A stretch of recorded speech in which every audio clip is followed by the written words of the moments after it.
On my birthday, my girlfriend set off the most dazzling fireworks for her childhood sweetheart. A passerby captured the moment on video and quickly uploaded it online, where it went viral, garnering an endless stream of well wishes. Her friends joked about me, asking, "What do you think about this?" I replied, "In theory, I just watched it. What else could I do?" My video spread like wildfire online, with the comment section filled with praise for them as a perfect match. As I listened to the joyful laughter of the fireworks in the video, the feast in front of me only made my heart sink deeper.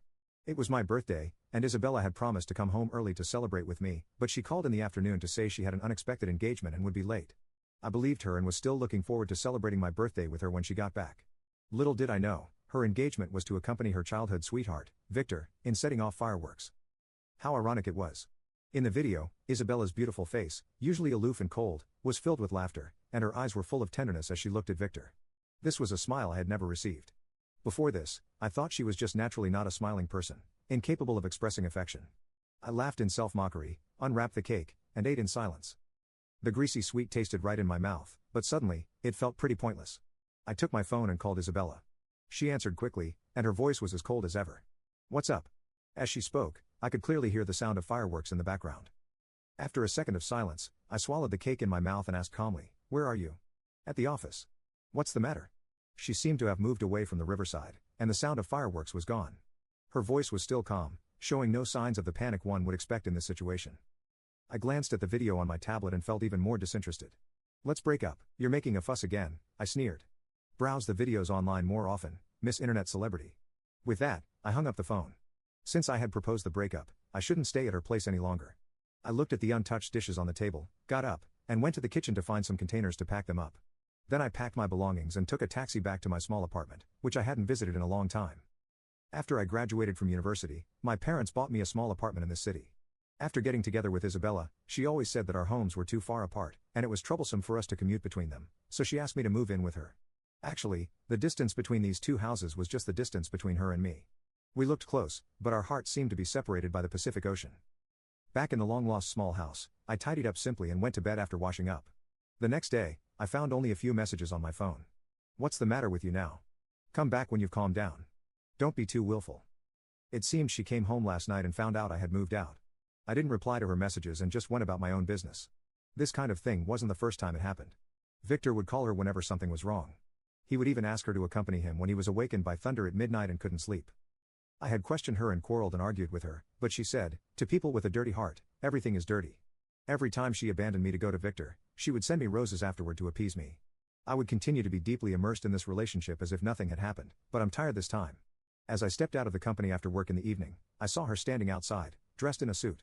She had a beautiful face and a tall and strong figure with excellent body proportions, just like a model on a runway. Passers-by couldn't help but look at her. If it were any other day, I would have gone up to her and rushed to get in the car to keep others from looking at her. But this time, I just wanted to pretend I didn't see her. I walked towards the station on my own, and Isabella quickly caught up with me. She didn't mention the incident and said calmly, "It's Jason's birthday today. He invited us to have dinner together." I stopped and looked at her. Sure, we got in the car, and there was a silence inside.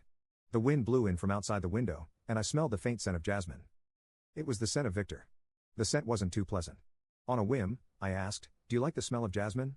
Isabella's eyes flickered slightly. "It's okay." "Really?" I thought, then why have I always smelled this scent on you before? I didn't say anything more. We arrived at the agreed hotel where they had been waiting for a while. Seeing us come together, Victor was obviously surprised. "Good evening, Isabella, Alex. We've been waiting for you for a long time." I smiled faintly and looked at Jason. "I'm sorry. I came in a hurry and didn't bring a gift." Jason is Isabella and Victor's childhood friend. Isabella always took me with her to their gatherings, and gradually, we became acquainted. "I've given him a gift. You don't need to feel sorry." Isabella led me to the table. The remaining two seats were opposite each other. I didn't know if they arranged it on purpose. I let go of her hand and walked straight to the seat opposite. Isabella's expression changed slightly, but she didn't say anything and sat down next to the empty seat beside Victor. I knew what her friends were thinking. They never approved of Isabella and me being together and were always cold to me. Before, I wanted to get along with them, and I would give them gifts I had carefully selected for every holiday. But I've never seen anyone really use the things I gave them. They probably didn't want to accept me from the bottom of their hearts. I was too naive to see such an obvious thing until now. I didn't say a word and ate quietly. Isabella chatted with them with ease, peeling shrimp without stopping. She never eats seafood unless someone peels the shell for her, and she will reluctantly try a bit because she finds it troublesome to peel it herself. However, she didn't mind the trouble now. She peeled the whole plate of shrimp, moved it in front of Victor, and then slowly took a wet wipe and wiped her hands carefully. This was a treatment I had never had. Seeing this, I felt depressed.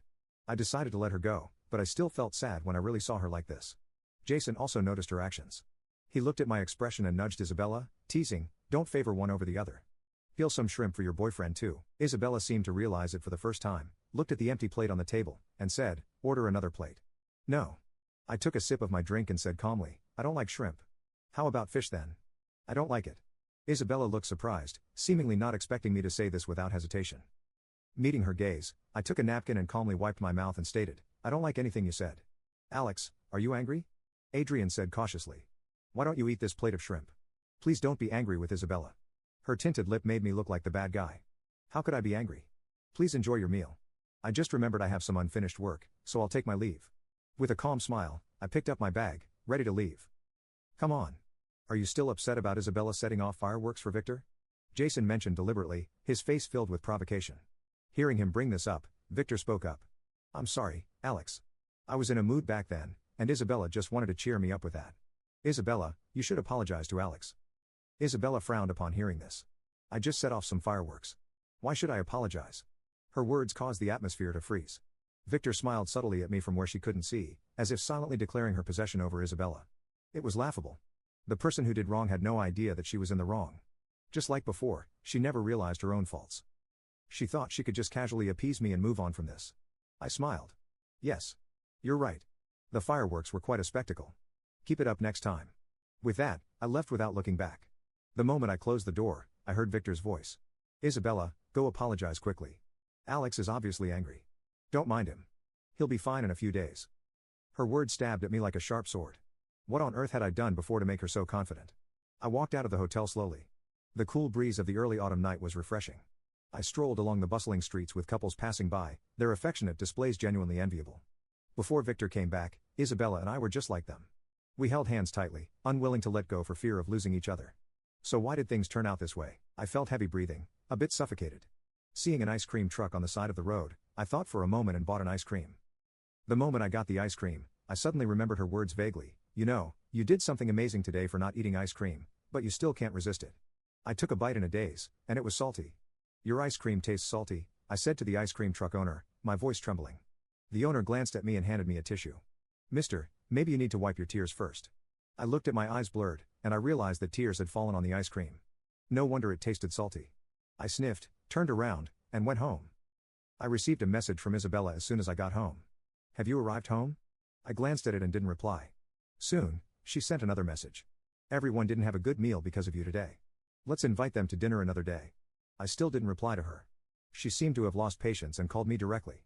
I put down my phone and turned a deaf ear. When I came back after washing up, the phone had already fallen silent.